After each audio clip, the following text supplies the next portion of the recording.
cher à son cœur. C'était une joie pour lui chaque année de venir, de retrouver toute l'équipe, ses amis, très cher à son cœur.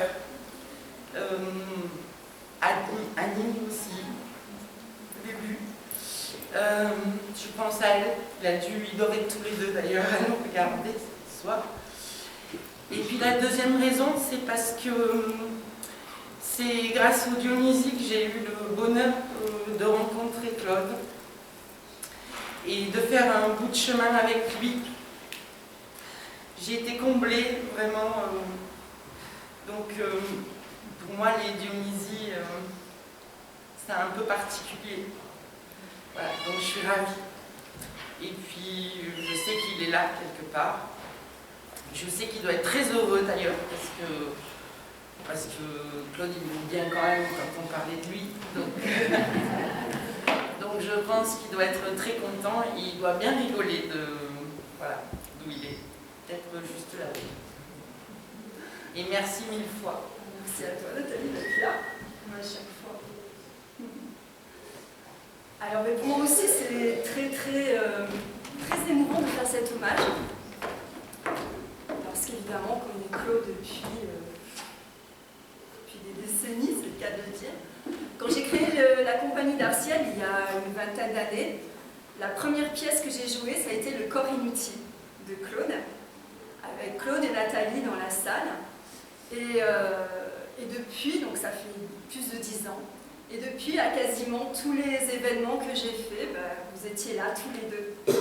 Donc voilà, c'est beaucoup d'émotions. J'aimais bien quand Claude était, parce que c'est un marathon quand même, Dionysie, pendant 3 jours, tous ces spectacles, les débats après. Et des fois, c'est vrai qu'il était dans le hall, et puis pouf, il commençait un peu à fatiguer. Et moi, j'aimais bien les voir à ce moment-là, et je lui parlais théâtre, ou sa prochaine pièce, et d'un coup, pouf, il y avait une petite lumière qui se rallumait dans les yeux, et c'était reparti, parce qu'il adorait parler théâtre. Donc voilà, j'espère que pour vous aussi ce soir, votre petite lumière va briller dans les yeux en écoutant les mots de Claude. A tout de suite.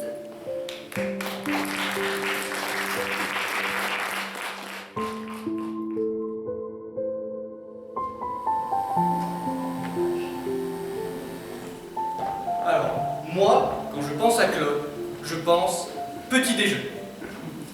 Ça peut vous paraître bizarre, mais c'est vrai. Le vendredi matin, quand Nathalie allait faire le marché, Claude était là, à la maison, prendre son café.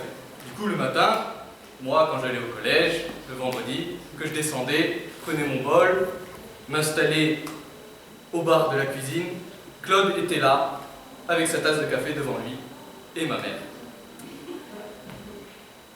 Souvent, il me demandait comment ça se passait au collège, qu'est-ce que je voudrais faire plus tard. Néanmoins, il avait abandonné de me parler théâtre depuis que je lui avais dit que j'étais un scientifique et que je n'aimais pas lire. Mais bon, c'est pas grave, il se rattrapait avec ma mère. Et voilà pourquoi quand je pense à Claude, je pense petit déjeuner. Bon, sur ce, moi, ça m'a donné faim. Je vous laisse. Bonne soirée et bonne continuation.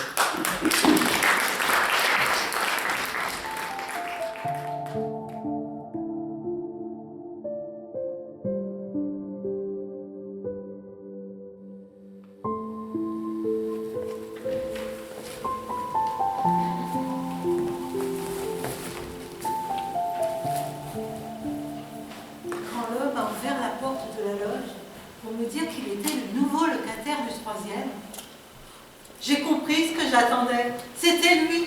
Tout s'est éclairé. Oh, j'en suis restée muette, figée comme une statue, incapable de prononcer la moindre parole, d'effectuer le plus petit geste. Il s'en est aperçu. Il m'a souri. Il est ressorti. Je l'ai entendu monter les marches. Je ne pensais plus qu'on ouvre le locataire, du matin au soir.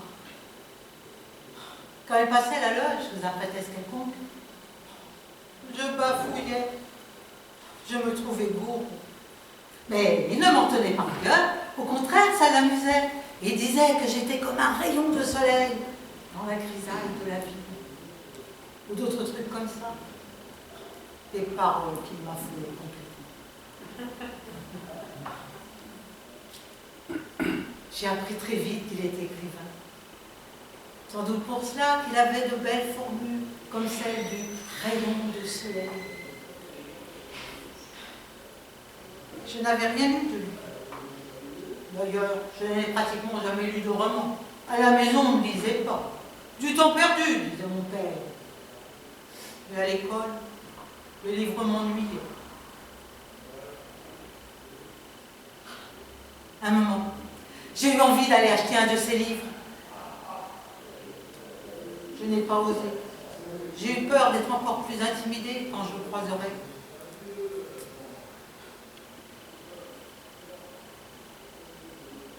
Un soir, je l'ai vu à la télévision. Une émission littéraire, j'avais zappé par hasard. Oh, j'en ai été toute retournée, comme hypnotisée. Georges m'a parlé à ce moment-là. J'ai hurlé qu'il se taise. Tais-toi! Mais tais-toi, bon sang!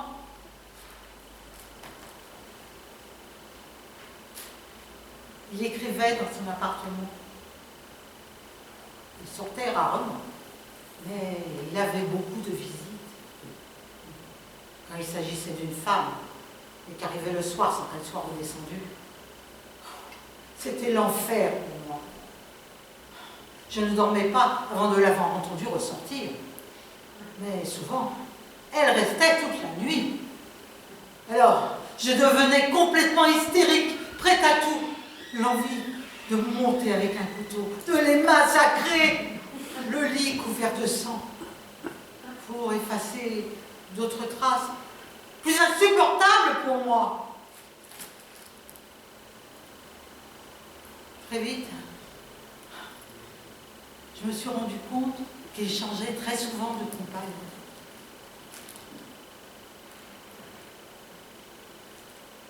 Curieusement, je me suis sentie alors moins jalouse. Ça me rassurait même un peu. Au fond, je préférais. Parce que, au final, il restait disponible. Oh, bien sûr, j'étais sans illusion. Mais je ne pouvais pas m'empêcher de rêver. De me dire que peut-être, moi aussi.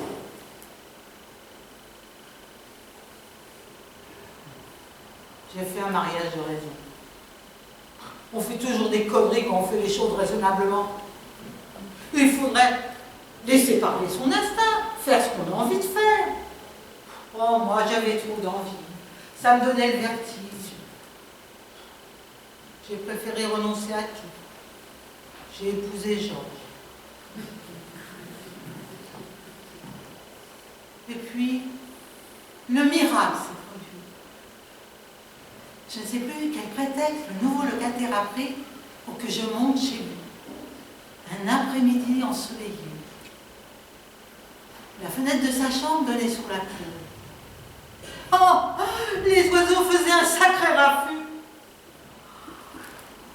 Au milieu de son lit, écartelé par lui, j'ai crié avec eux, je m'en souviens encore, plus fort qu'eux même. Jamais je n'avais connu un tel bonheur. Je n'avais plus envie de redescendre. Je voulais tout plaquer, la loge, Georges. Je voulais rester là, avec lui, à tout jamais.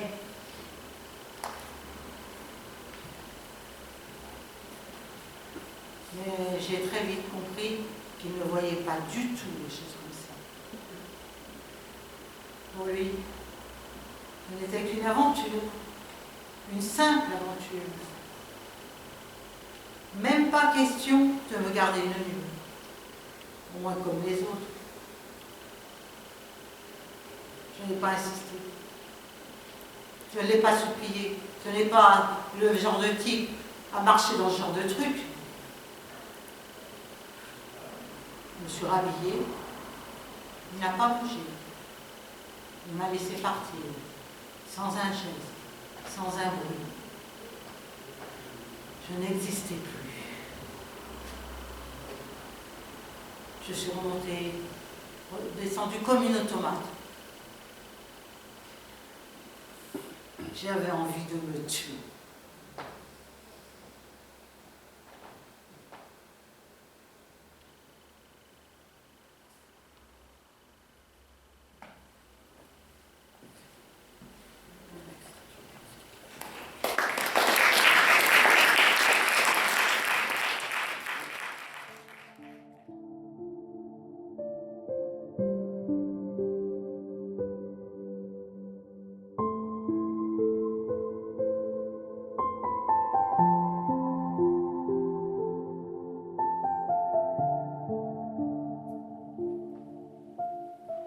Cher Claude, je sais que tu es avec nous, alors je m'adresse directement à toi. Dans cet hommage qui t'est rendu, va manquer une chose importante qui te représente bien, ton sens de l'anecdote.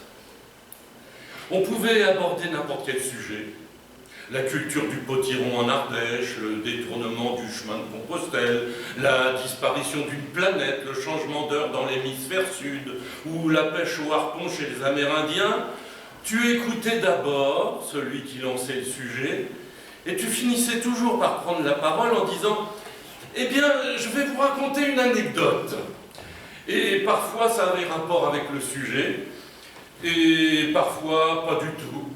Mais tu avais vraiment le charme du conteur.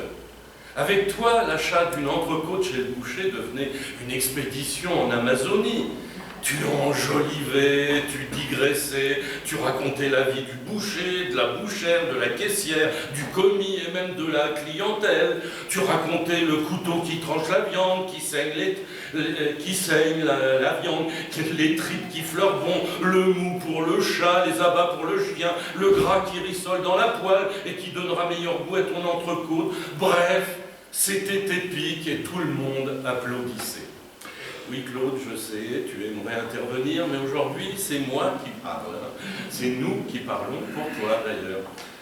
Bon, je t'ai rencontré, je crois, à l'association des EAT, les écrivains associés du théâtre. Ensuite, j'ai rejoint l'Académie des auteurs à Châtillon-sur-Chalaronne, et c'est là que je t'ai le plus côtoyé. Il m'est arrivé d'être président de séance, et pour l'occasion, je vous donnais à tous, Jean-Paul Allègre, Guy Foissy, Victor Haïm, Jean Lariaga, Fatima Galère et bien d'autres parmi nos auteurs de théâtre les plus joués en France, auxquels il faut ajouter Israël Horowitz, je vous donnais un thème sur lequel écrire quelques minutes d'un discours à lire en ouverture du festival de Châtillon. Alors je me souviens que tout le monde rédigeait son petit billet d'humour, sauf toi, qui préférais encore nous raconter une anecdote. Bon, tu la choisissais de préférence théâtrale, et puis tout de même en disant que si le thème n'était pas respecté, du moins tu n'en étais pas très loin. Non, Claude, tu n'interviens pas, s'il te plaît, c'est mon tour. Oh, je sais bien que là où tu es pour parler, il te faut batailler avec ton vieil ami Guy Foissy. Oh, à vous deux, vous devez ravir tous les amateurs de théâtre. Vous en avez tellement vécu, vous en avez tellement vu et vous avez tellement ravi tous les amateurs qui jouaient vos pièces. Car tout comme Guy, tu as l'amour des compagnies amateurs.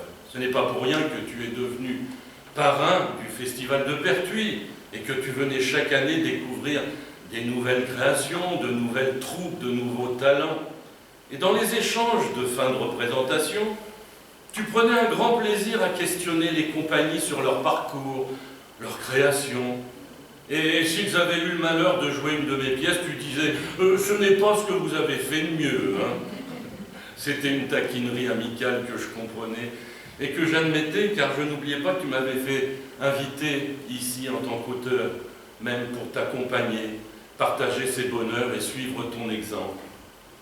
Cher Claude, si nous avons eu des moments parallèles et si nous partageons cet amour du théâtre amateur, il y a une chose qui nous différencie énormément. Autant je déteste qu'on modifie mes textes, qu'on les coupe ou qu'on les déforme, autant tu étais stoïque et resté bienveillant. Moi, j'écris des pièces et vous en faites ce que vous voulez, disais-tu. La joie de savoir qu'on avait choisi ton texte, qu'on l'avait répété, qu'on le produisait devant des spectateurs, suffisait à ton bonheur. Ton humilité était grande. Tu disais, moi, je ne suis pas comédien, alors je ne me mêle pas de ça, à chacun son travail. Cher Claude, je ne vais pas en dire plus. Bon, je sais que ta modestie en supporterait davantage. Et peut-être même caves-tu dans un coin. Ah oui, c'est pas toi qui dis non, vas-y, vas-y, j'adore. Rajoute-en, flatte-moi, j'aime ça. Bon, écoute, cher Claude, merci d'être venu encore une fois ce soir partager ce cher festival de Pertuis qui te tient tant à cœur. Merci d'être là. Merci de nous rencontrer toutes et tous au bar où nous trinquerons ensemble à l'amitié et à l'amour du théâtre. Merci de t'asseoir ensuite dans un fauteuil et d'assister aux représentations. Merci de ne pas lâcher la rampe, cher Claude. On compte sur toi. Tu es encore très présent.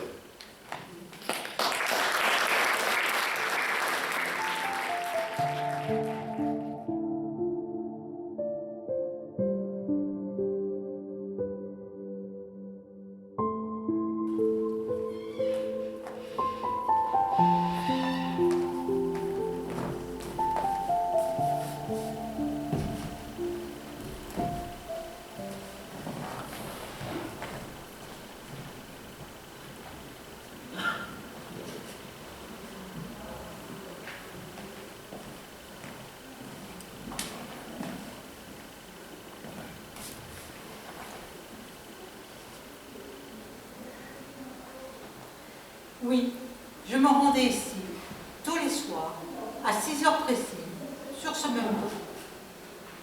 Sauf les samedis et les dimanches. Non, le soir n'était pas fermé les week-ends. C'est pour une autre raison que je ne venais pas.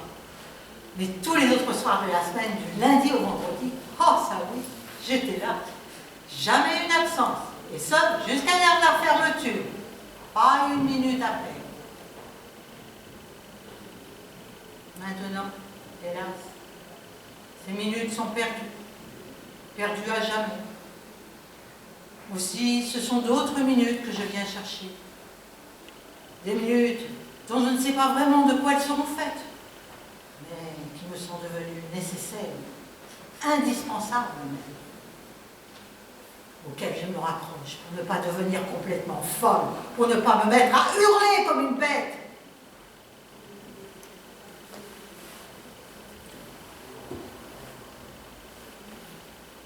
Sa seule passion à lui, c'était devenu l'écriture. Et cette passion-là ne passait plus que pour moi. Il me racontait comment son imaginaire se mettait progressivement en route avec la tombée de la nuit. Comment, dans le silence de ce temps nocturne, grâce à la moisson de l'après-midi, les mots se bousculaient dans sa tête. Les images s'y superposaient. Il disait qu'il ne lui restait plus alors qu'à les choisir. Il le faisait exclusivement grâce à la sélection qu'il avait effectuée à m'écouter dans le square. Passage devenu le pivot essentiel de son acte d'écriture. C'est que, sans ce temps du square, c'est-à-dire mon temps, il ne pouvait plus écrire.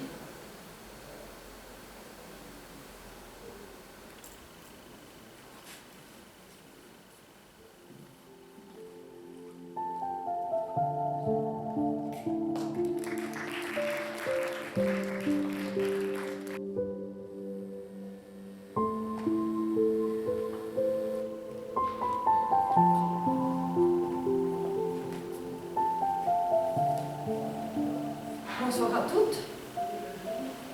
Tous. Afin de vous conter l'histoire d'une improbable rencontre, je dois commencer par un peu de géographie.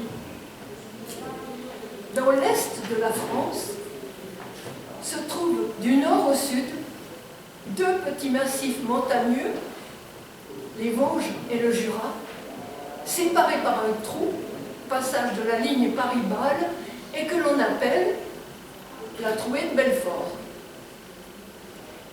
Venant de Belfort à l'est, si on se dirige vers l'ouest, On trouve les villes de Héricourt, où naquit Jean-Luc Lagarce, auteur de théâtre, et peu avant Vesoul, Lure.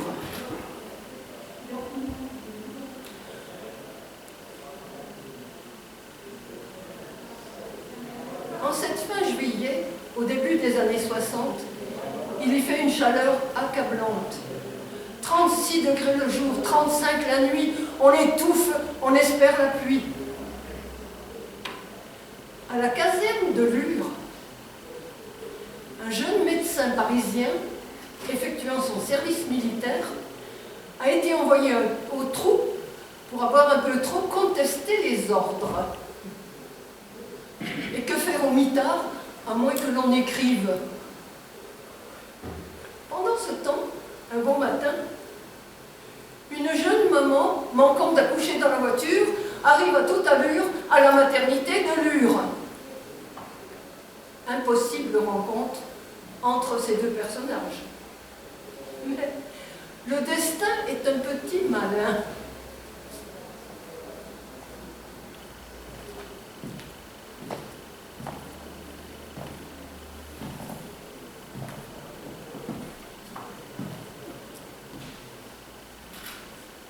J'ai quitté la maternité de Lure et 40 ans plus tard, après bien des détours, je me retrouve ici même, au théâtre de Pertuis. Claude Broussoulou, d'abord auteur invité car joué au Dionysie, en est devenu le parrain et anime les débats.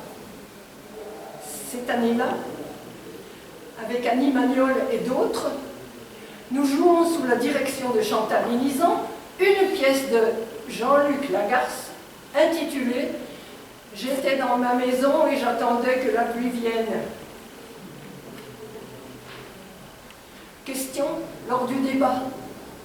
Pourquoi avoir maintenu une atmosphère aussi pesante? Sans laisser à Chantal le temps de répondre, je dis « Vous ne connaissez pas la Haute-Saône ». Et Broussoulou ajoute « Voilà, c'est exactement ça. Tu connais la Haute-Saône, toi? Bien sûr, j'ai fait mon service militaire à la caserne de Lure. Et c'est même là que j'ai décidé d'être médecin et écrivain. Médecin le matin et écrivain l'après-midi.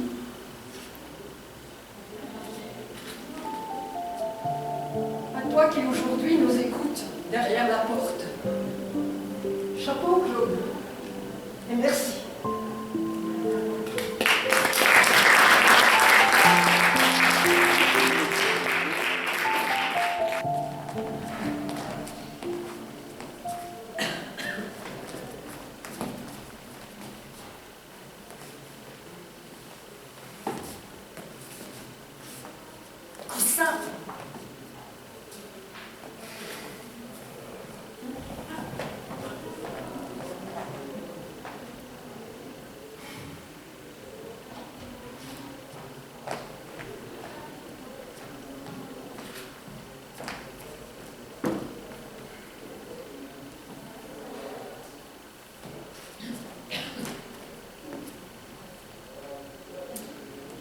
J'ai décidé de ne plus me servir de mon corps. Dès que l'occasion m'en sera donnée, je le mettrai au repos, avec entêtement, avec plaisir aussi. Dorénavant, je vais éviter d'avoir recours à cet amas d'os et de chair qui m'handicape en permanence. Pour faire un pas, un geste, un mouvement, toute mon énergie est utilisée pour mobiliser cette masse malhabile. Une fois arrivé au but, je n'ai plus de ressort pour apprécier le résultat. Je suis dans l'incapacité de tirer le moindre bénéfice de cet effort qui me semble chaque jour plus inhumain. Et tant pis. Tant pis si cette décision met un jugement négatif sur ma génération. Ce genre de considération ne me fera pas revenir en arrière. De toute manière, maintenant, c'est chacun pour soi. Notre corps nous appartient. Moi, j'ai toujours eu la passion des dialogues de théâtre. Enfant, je lisais et relisais Cyrano de Bergerac avec une délectation sans retenue. Je l'apprenais par cœur. Je me gargarisais de mots et de répliques comme s'il s'était s'agi de mes savoureux. Je n'en étais jamais rassasiée. Ah non, jeune homme, c'est un peu court. On pouvait en dire, ô Dieu, bien des choses. En variant le ton, par exemple. Tenez, agressif. Moi, monsieur, si j'avais un tel nez, il faudrait sur le champ que je leur butasse. Amical. Mais s'il doit tremper dans votre tasse. Pour boire, faites-vous faire un ananas.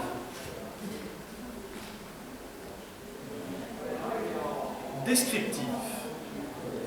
C'est un roc, c'est un pic, c'est un cap.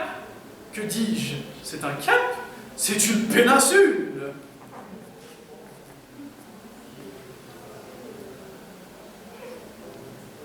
Plus tard, à l'adolescence, je me montrais assidue aux matinées classiques de la comédie française. Déjà, ma paresse me faisait préférer l'écoute à la lecture, un effort moindre. Mais c'était toujours le texte qui attirait mon attention. Le jeu de comédien n'avait aucune importance, et d'ailleurs, les mises en scène de l'époque n'en tenaient guère intérêt. Seule la diction comptait. Le corps avait vraiment peu d'importance. D'ailleurs, les comédiens étaient camouflés derrière des costumes dits d'époque, très riches et exubérants, rubans de tout genre, ce qui réduisait ces pauvres acteurs à des porte-voix enrubanés. Et cela me convenait très bien.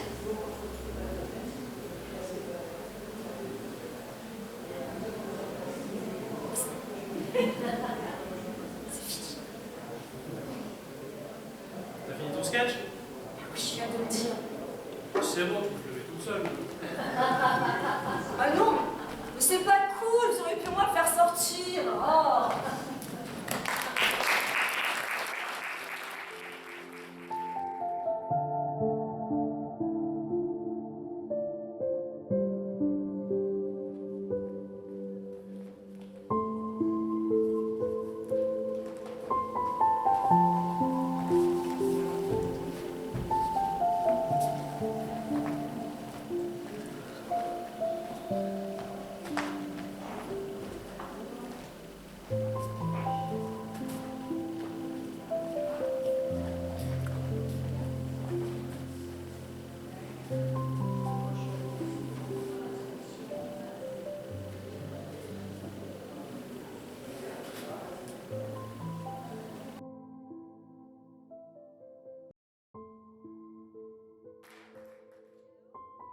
Beaucoup de chance ce soir puisque nous avons l'auteur de la pièce, Claude Boussoulou, qui est avec nous dans la salle.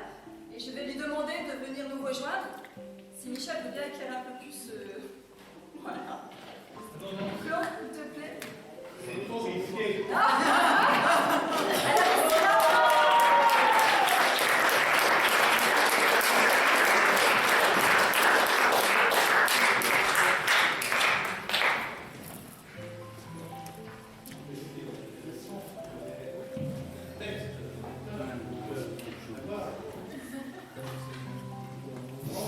Et même, l'auteur est assez encombré de bien s'expliquer après avoir vu ça. Hein? Bah viens, Claude, rejoins-nous. Non, non, non. Comment ça? Bien sûr.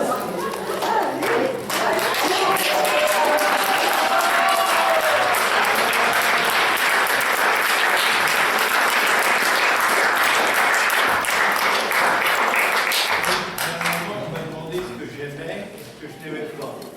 Alors j'ai dit j'aime écrire du théâtre et j'ai horreur de monter sur la scène. Ah bah c'est pas de chance. Hein. Avec tous nos remerciements. Merci pour cette belle.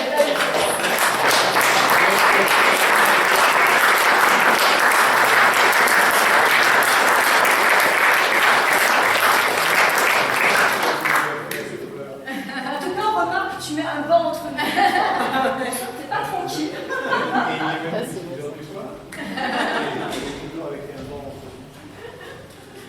Bon, merci d'être venu.